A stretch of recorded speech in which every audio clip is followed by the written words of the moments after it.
Hi everyone, welcome back to Minding the Mind. I am Dr. Derick Lindquist. I am the Dean of the Jindal School of Psychology and Counseling, and I'm really happy to have you with us today. So in our last two episodes, we talked about action potentials. Today, we're going to talk about synaptic transmission.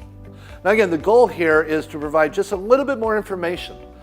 Understanding this process of electrochemical signaling will really be key in some of the forthcoming episodes. So again, it's worth taking a little bit of additional time to understand this in more detail. So electrochemical signaling. We already talked about the electrical component. That's the action potential. It starts at the axon helix, it travels down the axon, and ultimately it invades the axon terminal. The chemical part is the release of neurotransmitter. You can see that here in this beautiful image. And if we go back, you can actually see an action potential occurring in this real live image of a bunch of dendrites and their synapses. So today we really want to understand what are the mechanisms that underlie the release of neurotransmitter from the axon terminal. Well, first, we need to understand a little bit of terminology. So here we have two neurons. They're connected via a synapse. So on the left here, we have the presynaptic, right? This is the one where the axon travels down. The axon terminal, the presynaptic terminal, now makes contact with the postsynaptic neuron. And on the dendrite, we have a spine, this little protrusion that sticks out here. Okay? So that opposing terminal, we call it the postsynaptic terminal. Okay? Presynaptic is the axon, postsynaptic is the dendritic spine. So when that action potential arrives in the axon terminal, it leads to the activation of voltage-gated calcium channels. Now, in the last couple episodes when we talked about action potentials, right, we talked about voltage-gated channels. Calcium is a positive ion. There's a lot more outside than inside the neuron. The inside of the neuron is electrically negative. So when that voltage-gated calcium channel opens, we have calcium quickly flow into the axon terminal. The effect of that is it will actually trigger these cascading effects that lead to the release of neurotransmitter. Interestingly, if you actually look here, you can see that we have a single synapse, and you can actually see a little bit of that calcium flowing in. So what does the calcium do? Calcium acts on these synaptic vesicles. You can think of a synaptic vesicle as just a big balloon, right? It's like a hollow circle. So that synaptic vesicle is filled with neurotransmitter. Here in blue, over there in red. The vesicle itself is made of the same membrane as the neuronal membrane itself. So when calcium comes in, that vesicle will move downward. It docks with the presynaptic terminal. And ultimately, that vesicle will fuse with the membrane, spilling its contents out into the synaptic cleft. Okay, so over here on the left, you can actually see an image of this. We have the vesicle initially, and it will then fuse with the neuronal membrane and, again, expel its contents into the synapse. So you can see that here with all the pink vesicles and the neurotransmitter in red. This process is called exocytosis. Exocytosis is the mechanism whereby the action potential leads to the release of neurotransmitter. Okay? So these are actual images of neurons. These are electron microscopy images. Over here on the left, you can see some calcium channels. Over here on the right, you can actually see vesicles, that's the circles, and you can see them fusing with the membrane itself. This leads to exocytosis and the release of our neurotransmitter. Okay? And once again, the reason this can happen is because the vesicles are made of the same compound, this lipid bilayer, as the neuronal membrane itself. So it's very easy for it to fuse with the membrane. And once that neurotransmitter has been released, we can then pinch off a new vesicle from that presynaptic terminal.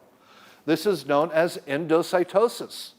So in this manner, we release our neurotransmitter and then we pinch off a new vesicle. You can see that down here in the electron microscopy image.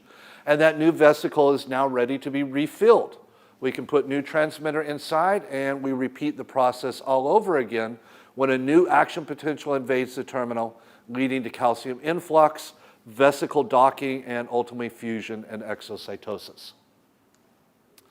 So you can see this whole process spelled out for you. Each time an action potential occurs, this occurs very, very rapidly. Within a millisecond, that neurotransmitter now is released within the synaptic cleft itself. Now, I've been saying neurotransmitter, but what is a neurotransmitter? Well, to define it, we really have these three criteria that must be met. One, the chemical, i.e. the neurotransmitter, must be synthesized in the neuron or otherwise be present in it. Two, when the neuron is active, that is, an action potential occurs, the chemical must be released and produce a response in the target neuron, the opposing neuron, the postsynaptic terminal. And finally, a mechanism must exist for removing the chemical from its site of action, that is, from within the synaptic cleft. As we're going to see, these classical neurotransmitters that we are familiar with do in fact meet all three of these criteria. So here's an example, right? Over on the left, I'm showing you a whole bunch of names. Some of these you are probably familiar with. So the first are called small molecule neurotransmitters. And the chemical precursors are usually derived from your diet, that is, the nutrients that you take into your body. So again, we have serotonin, norepinephrine, dopamine, acetylcholine, right? We've kind of mentioned many of these in past episodes. We also have glutamate and GABA. Glutamate is considered the primary excitatory neurotransmitter in the brain. GABA is the primary inhibitory neurotransmitter. So in the examples that I just showed you, we can have any of these neurotransmitters being released. And beyond this, we also have endorphins, right? So endorphins are released when you get that runner's high, for instance. Serotonin involved in mood, noradrenaline involved in concentration. So again, I think most people are probably familiar with many of these names for neurotransmitters.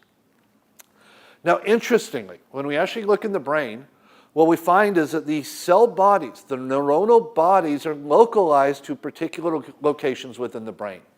You can see that here for dopamine neurons in purple, and above you can see that for acetylcholine neurons in the big red circle. Okay? So this is where the cell bodies live. But those cell bodies, those neurons, have axons that can then be relayed or projected to various other areas within the brain itself.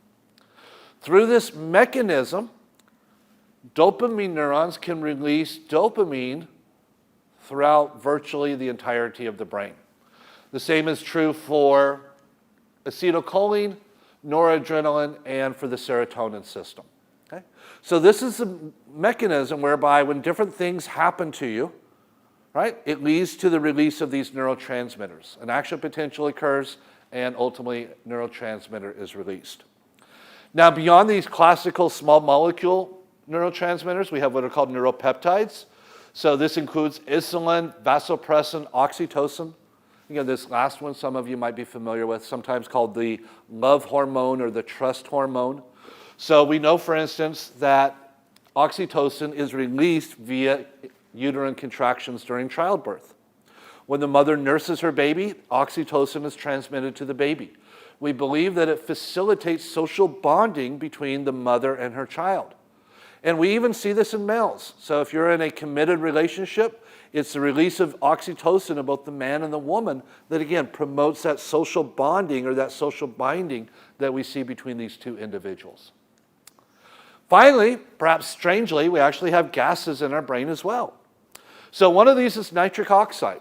Nitric oxide can be synthesized and released directly within the brain.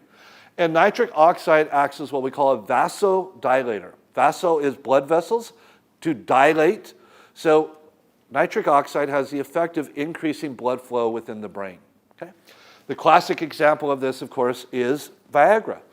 Viagra is also a vasodilator and increases blood flow to the genitals in this case. Now, step 5. We've now released neurotransmitter into the synaptic cleft.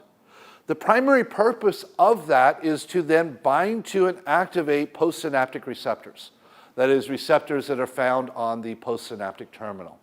This is a fairly complicated story. We're going to come back and talk to you about this in a little bit. So right now, let me skip ahead and talk about the final step here. Once that neurotransmitter is released, we need some way to remove it, to clear it from the synapse. Because ultimately, each time an action potential occurs, we want new neurotransmitter to be released and bind to those postsynaptic receptors. That means very quickly we release that neurotransmitter and then we get rid of it. Okay? This can occur in three ways. One is through diffusion.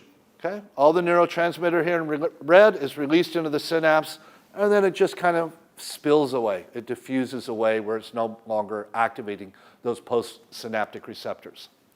Secondly, we can inactivate. So acetylcholine, for instance, is made up of two compounds, acetyl and choline.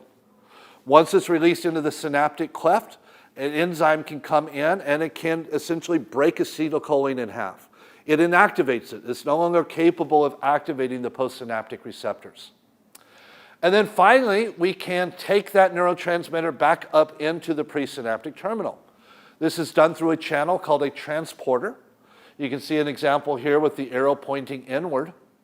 And so a transporter allows that neurotransmitter to be released, to be sucked back up into the presynaptic terminal, where it then can be refilled into a new vesicle and reutilized and used over once again.